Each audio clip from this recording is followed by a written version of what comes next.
How to see who views your Instagram profile. Hi everybody, welcome back to our channel. In today's video, I'll guide you on how you can see who views your Instagram profile, so make sure to watch the video till the very end.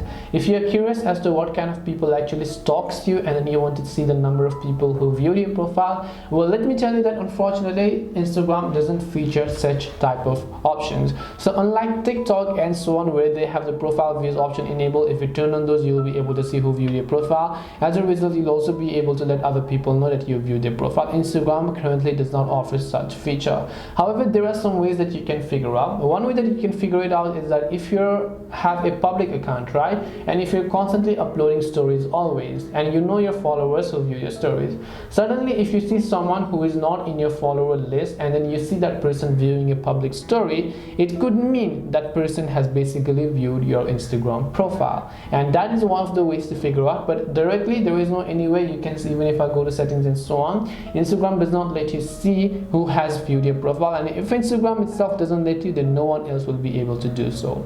So this way you can basically see who viewed your Instagram profile, or more importantly, give you a proper answer. If you have got any questions, feel free to leave them down. Thank you for watching and see you in the next video.